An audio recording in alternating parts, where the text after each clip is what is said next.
बिस्मिल्लाहिर्रहमानिर्रहीम। आज हम डिस्कस करेंगे इंस्टैंटेनियस वेलोसिटी।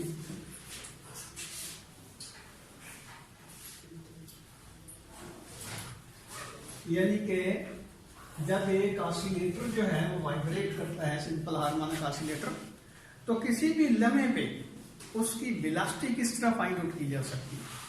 मैथमेटिकली हम ऐसी एक्सप्रेशन निकालना चाहते हैं कि जिससे हम कैलकुलेट कर सकते हैं ऑसिलेटर की वेलोसिटी किसी भी इंस्टेंट के ऊपर। इंस्टैंटेनियस का मतलब समझते होंगे कि किसी भी लम्हे पे आप सिंपल हार्मोनिक ऑसिलेटर जो है उसकी वेलोसिटी फाइंड आउट कर सकते हैं।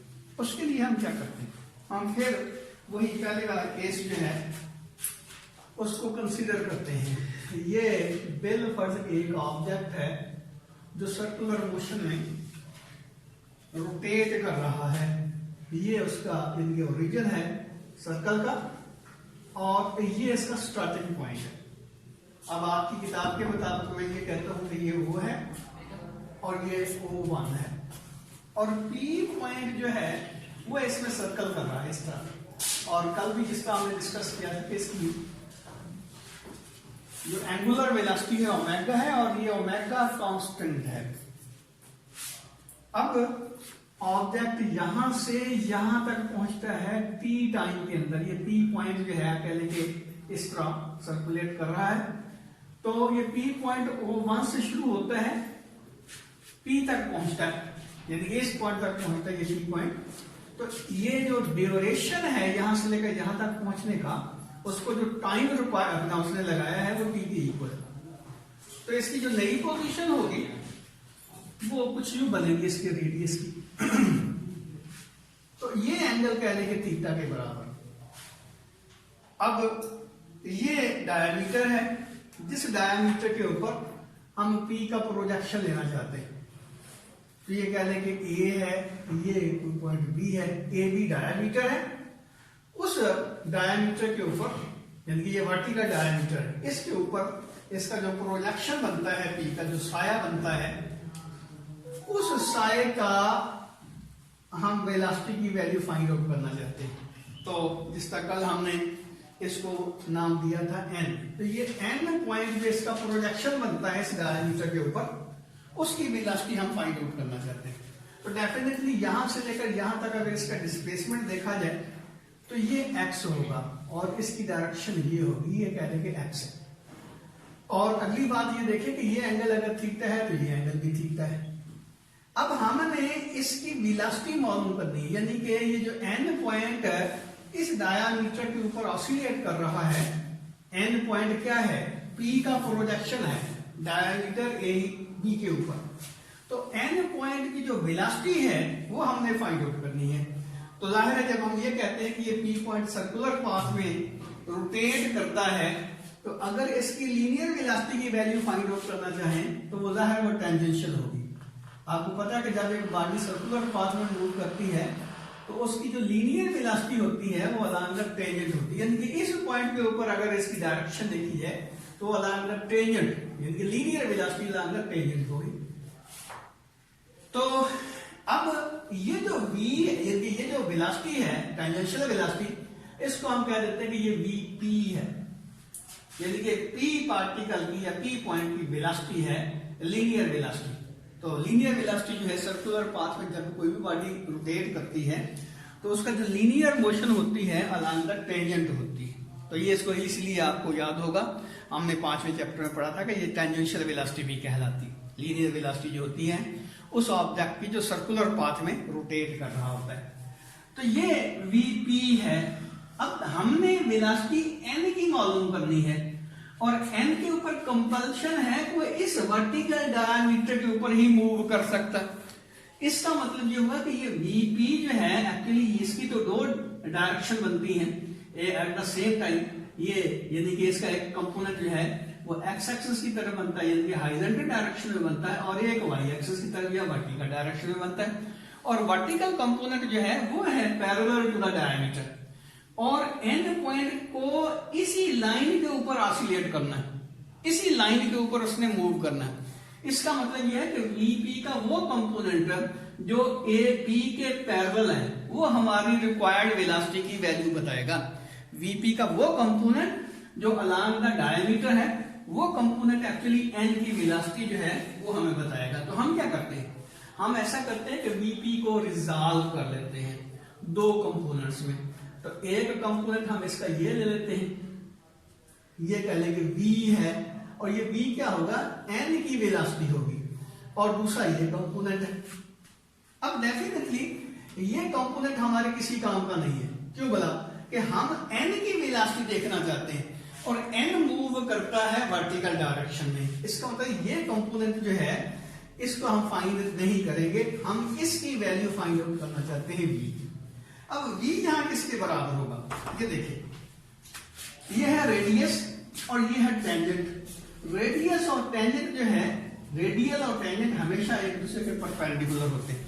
यानी कि कोई भी आपके पास सर्कुलर पाथ में आप देखते हैं कि इस पॉइंट के ऊपर ये, यानी कि पॉइंट यहां पे लाई करता है एक लम्हे के लिए, तो इसकी जो टेंजेंट होगा वो ये होगा। अब टेंजेंट और रेडियस के दरमियान जो एंगल बनता है, ये ले ले या ये ले ले, ये 90 डिग्री का ही बनेगा। तो हमेशा रेडियस जो होता है, टेंजेंट उसका परपेंडिकुलर होता है। इसका मतलब यहां से लेकर यहां तक जो एंगल बनता है ये तो बना 90 डिग्री का, और यहां से लेकर यहां तक एंगल जो है ये है थीटा। इसका मतलब ये एंगल कितना होगा, इसको हम कह सकते हैं कि ये थीटा डैश है। चलो ये थीटा डैश, लेकिन थीटा डैश होगा किसके बराबर, बेटा टोटल एंगल है 90 डिग्री का। 90 डिग्री में तो ये एंगल निकाले तो बाकी ये एंगल बचेगा ना, तो माइनस थीटा, यानी कि ये थीटा डैश जो है बेसिकली 90 डिग्री माइनस थीटा के इक्वल होगा। 90 डिग्री माइनस थीटा। वजह क्या है कि ये है रेडियस, ये है टेंजेंट। रेडियस और टेंजेंट हमेशा एक दूसरे के परपेंडिकुलर होंगे। परपेंडिकुलर का मतलब ये हुआ कि ये दोनों एक दूसरे के साथ 90 डिग्री का एंगल बना रहे हैं। तो हमने ये एंगल मालूम करना है यहां से लेकर यहां तक का, तो ये एंगल होगा 90 डिग्री माइनस थीटा। इसलिए मैंने यहां लिखा 90 डिग्री माइनस थीटा, ये बेसिकली एंगल बनता है। अब हम ये कंपोनेंट जो है वेलोसिटी का मालूम करना चाहते हैं, यानी कि वर्टिकल कंपोनेंट मालूम करना चाहते हैं, जो कि पॉइंट या प्रोजेक्शन n जो है उसकी वेलोसिटी को डिफाइन कर रहा है, ये बता रहा है। तो इस ट्राइंगल में अगर देखा जाए, ये जो ट्राइंगल है इसमें जो v है ये बनता है परपेंडिकुलर, और ये बनता है बेस, और ये बनता है हाइपोटेन्यूज। तो अगर इसमें हम v की वैल्यू निकालना चाहते हैं तो क्या होगा, v जो होगा, जो कि आपको पता है कि साइन थीटा जो होता है, यहां थीटा की जगह थीटा डैश लिखे, तो ये होगा परपेंडिकुलर ओवर हाइपोटेन्यूज। तो यहां परपेंडिकुलर है v और हाइपोटेन्यूज क्या है vp। ये हाइपोटेन्यूज, ये परपेंडिकुलर, ये बेस, क्योंकि ये एंगल हमें नोन है। तो इसका मतलब ये होगा कि साइन थीटा डैश जो है v और vp के इक्वल होगा। या हम कह सकते हैं v is equal to vp sine of theta dash. लेकिन थीटा डैश किसके बराबर है, ये है 90 डिग्री माइनस थीटा। तो हम लिख सकते हैं vp sine of 90 degree minus theta. अब बेटा ये देखिए, यहां दो चीजें जो हमारे पास आ गई, एक vp और ये एक साइन 90 डिग्री माइनस थीटा। अब साइन 90 माइनस थीटा की वैल्यू जो है वो किस तरह निकालेंगे, ये देखिए हमने एक बार पहले भी ये डिस्कस किया हुआ है कि साइन अल्फा माइनस बीटा जो होता है वो होता है sine alpha cos beta minus cos alpha sign beta. अब यहां क्या है, साइन अल्फा की जगह 90 डिग्री, बीटा की जगह थीटा। तो ये जहां जहां आपको अल्फा नजर आ रहा है वहां 90 डिग्री लिखते जाएं, जहां पे बीटा नजर आ रहा है वहां 0 लिखते जाएं। तो ये आ जाएगा आपके पास sine alpha sine 90 cos theta minus cos 90 sine theta. तो बेटे साइन 90 जो है वो 1 के इक्वल होता है, और कॉस 90 जो है वो 0 के बराबर होता है। कॉस 90 0, ये फैक्टर 0 हो गया, ये फैक्टर 1 हो गया। 1 पे इससे मल्टीप्लाई करेंगे तो ये आपके पास आ जाएगा cos of 90 degree, sorry cos of theta, क्योंकि साइन 90 1 के इक्वल हुआ। और 0 पे इससे मल्टीप्लाई करेंगे तो ये 0 हो जाएगा। तो सिंपल बात क्या हुई कि साइन 90 डिग्री माइनस थीटा जो होगा वो कॉस ऑफ थीटा के इक्वल होगा, यानी कि इसकी जगह आप कॉस ऑफ थीटा लिख सकते हैं। तो ये आपके पास आ जाएगा वीपी कॉस ऑफ थीटा। अब फिर कॉस थीटा की वैल्यू किस तरह फाइंड आउट करेंगे और वीपी की वैल्यू जो है वो किस तरह निकालेंगे। ये देखिए कॉस थीटा की वैल्यू जो है वो हम यहां से निकाल सकते हैं। ये जो बनती है हमारे पास राइट एंगल ट्राइंगल, तो इस राइट एंगल ट्राइंगल में कॉस थीटा किसके इक्वल होगा। ये जो हमारा राइट एंगल ट्राइंगल बनती है, right angle triangle O N P जो बनती है, उसमें आप कॉस ऑफ थीटा की वैल्यू निकालें तो कॉस थीटा जो होता है वो होता है बेस ओवर हाइपोटेन्यूज। तो यहां बेस जो है हमारे पास ओपी है, ओपी और hypotenuse sorry base over hypotenuse, तो बेस है एनपी और हाइपोटेन्यूज है ओपी, हाइपोटेन्यूज ओपी के बराबर है। अब एनपी किस तरह निकालेंगे, क्योंकि ओपी की वैल्यू का तो हमें पता है ये एक्स नॉट के बराबर है, लेकिन एनपी की वैल्यू किस तरह निकालेंगे। एनपी की वैल्यू निकालने के लिए हम क्या करते हैं, यहां पैथागोरियन थ्योरम इस्तेमाल करते हैं, और वो क्या होता है OP square is equal to O N square minus plus NP square, यानी कि hypotenuse square is equal to perpendicular square plus base square. तो ये आ जाएगा OP square is equal to O N square minus NP square. हमारा target जो है NP की वैल्यू निकालना है, इसका मतलब इसको दूसरी तरफ शिफ्ट कर दे तो एनपी स्क्वायर आपके पास हो जाएगा OP square minus O N square. अब ओपी की वैल्यू का पता है ये है एक्स, तो ये आ जाएगा एक्स स्क्वायर, और ओ एन की वैल्यू का भी पता है ये है एक्स, सॉरी ये एक्स नॉट था ये एक्स था, तो ये x square x naught square minus x square आ जाएगा। ये आ जाएगी एनपी की वैल्यू, एनपी के स्क्वायर की वैल्यू। तो एनपी की वैल्यू किस तरह निकालेंगे, दोनों तरफ का स्क्वायर रूट ले लेते हैं, x square minus x naught square minus x square, ये एनपी के इक्वल हो गए। अब ये एनपी की वैल्यू जो है इस इक्वेशन में हम पुट करते हैं, तो क्या होगा, मैं यहां स्टार डाल के इधर ले आता हूं इसको। ये देखिए कॉस थीटा जो है आपके पास आएगा एनपी, एनपी की जगह लिखेंगे x naught square minus x square इसकी अंडर रूट, और नीचे है ओपी, ओपी जो है उसकी जगह लिखेंगे एक्स नॉट, ये एक्स नॉट। तो कॉस ऑफ थीटा की वैल्यू आपके पास आ गई x naught square minus x square under over x not. तो ये कॉस थीटा की वैल्यू आ गई। अब वीपी क्या है, वीपी बेसिकली ये टेंजेंशियल वेलोसिटी है, और हमने ये 5वें चैप्टर में सर्कुलर मोशन में पढ़ा था कि जो टेंजेंशियल वेलोसिटी होती है उसको आप एंगुलर वेलोसिटी के साथ कोरिलेट कर सकते हैं। किस तरह, वीपी जो होता है, जिनके वी जो है वो आर और ओमेगा का प्रोडक्ट होता है, V is equal to R omega, और यहाँ वी जो है वही टेंजेंशियल वेलोसिटी है। तो यहाँ इसका मतलब ये वीपी की जगह वी की जगह वीपी लिख सकते हैं, और आर रेडियस किसके बराबर है, एक्स नॉट के बराबर। तो ये हम लिख सकते हैं एक्स नॉट, और ये आ जाएगा ओमेगा, यानी कि वीपी की जगह एक्स नॉट ओमेगा लिख सकते हैं, कॉस ऑफ थीटा की जगह ये वैल्यू लिख सकते हैं। तो हमारे पास v की वैल्यू मीन एन की वेलोसिटी जो है वो किसके बराबर होगी, v is equal to VP x naught omega, और कॉस थीटा की जगह क्या लिखेंगे x naught square minus x square इसकी under root divide by x naught. Cos of theta की वैल्यू ये वाली यहां पुट कर दी, और वीपी की वैल्यू ये वाली यहां पुट कर दी। तो ये देखिए बेटे एक्स नॉट से एक्स नॉट कैंसिल हो जाएगा, आपके पास v की वैल्यू आ जाएगी omega x naught square minus x square इसकी अंडर रूट। तो ये रिलेशन आपके पास आएगी एन की वेलोसिटी के लिए, ये है इंस्टेंटेनियस वेलोसिटी, यानी कि किसी भी पॉइंट के ऊपर अगर आपने सिंपल हार्मोनिक ऑसिलेटर जो है उसकी वेलोसिटी फाइंड आउट करनी है तो इस तरह करेंगे, v is equal to omega x naught square minus x square. अब यहां थोड़ा सा हम इसको देख सकते हैं अप्लाई करके, क्या वाकई ये रिलेशन सही है। पहली बात, अगर हम x को 0 के बराबर पुट करें, याद रखें x है इंस्टेंटेनियस डिस्प्लेसमेंट और x नॉट जो है वो एम्पलीट्यूड है, मैक्सिमम डिस्प्लेसमेंट। यहां से लेकर यहां तक ये मैक्सिमम डिस्प्लेसमेंट है और ये कांस्टेंट वैल्यू है, एक्स नॉट की वैल्यू में फर्क नहीं आएगा।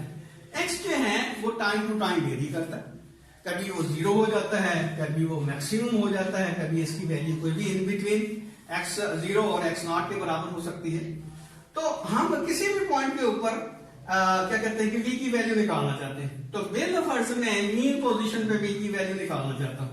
हम ये देखना चाहते हैं कि मीन पोजीशन के ऊपर वेलोसिटी की वैल्यू क्या होगी। तो डेफिनेटली मीन पोजीशन के ऊपर n जब o के ऊपर होगा तो x की वैल्यू कितनी होगी, 0। x की वैल्यू क्या होगी, 0। अब x की वैल्यू यहां पुट कर दे 0, तो v आपके पास क्या आ जाएगा, omega x naught square minus 0 under root, तो ये आ जाएगा ओमेगा एक्स नॉट स्क्वायर। इसका मतलब ये sorry x omega x naught आ जाएगा, क्योंकि इसके से अंडर रूट इसकी कैंसिल हो जाएगी। इसका क्या मतलब हुआ कि ये v की वैल्यू जो है यहां पे मैक्सिमम होगी जब x की वैल्यू 0 के बराबर होगी। और इसी तरह अगर हम इस पॉइंट के ऊपर देखना चाहते हैं, जब पॉइंट n जो है यहां पे आ जाता है मीन, जब ये p पार्टिकल जब रोटेट होता हुआ b पॉइंट के ऊपर आ जाता है, तो उस पॉइंट के ऊपर वेलोसिटी की वैल्यू कितनी होगी। तो डेफिनेटली हम क्या कहेंगे, v is equal to omega x naught square, और यहां x की वैल्यू कितनी होगी, जाहिर है ये भी x नॉट के बराबर होगी, यानी कि जब ये पॉइंट यहां पे होगा तो ये x जो है इतना होगा, और ये कितनी वैल्यू है इसकी, x नॉट के बराबर। इसका मतलब ये हुआ कि यहाँ x की जगह भी आप x नॉट ही लिखेंगे, तो x not square minus x not square undo, तो ये 0 हो गया। इसका मतलब इस पॉइंट के ऊपर वेलोसिटी जो है ऑब्जेक्ट की वो 0 के बराबर होगी। तो वैसे भी देखिए कि जब बॉडी जो है कोई भी सिंपल हार्मोनिक ऑसिलेटर जो है वो मीन पोजीशन के ऊपर होता है तो उसकी वेलोसिटी मैक्सिमम होती है, और जब वो एक्सट्रीम पोजीशन के ऊपर होता है तो उसकी वेलोसिटी 0 के बराबर। आप जब झूला झूलते हैं तो क्या होता है, मीन पोजीशन पे खड़े हो जाते हैं ना, ये एक्सट्रीम पोजीशन पे खड़े होते हैं। मीन पोजीशन पे वेलोसिटी मैक्सिमम होती है और एक्सट्रीम पोजीशन पे वेलोसिटी 0 होती है। तो इसका मतलब ये है कि ये रिलेशन एग्जैक्ट सही है, ये हमें बता सकती है कि किस पॉइंट के ऊपर, किस डिस्प्लेसमेंट के ऊपर वेलोसिटी जो है सिंपल हार्मोनिक ऑसिलेटर की वो कितनी होगी। अब देखिए v हमने कहा कि ओमेगा जो है वो कांस्टेंट है, कांस्टेंट एंगुलर वेलोसिटी के साथ बॉडी जो रोटेट कर रही है। इसका मतलब यह है कि ओमेगा के ऊपर v की वैल्यू का कोई डिपेंडेंस नहीं है।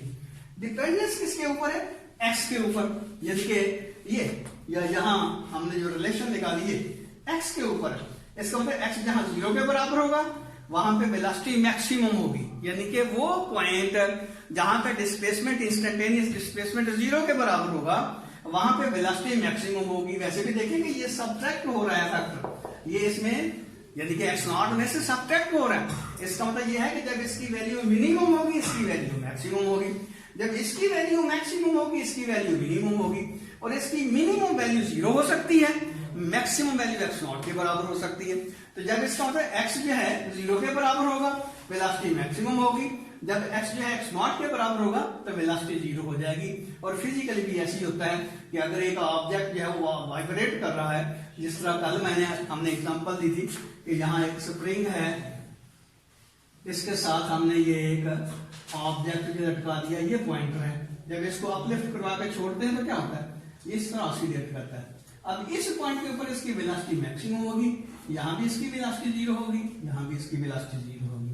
इसको बंद करते हैं।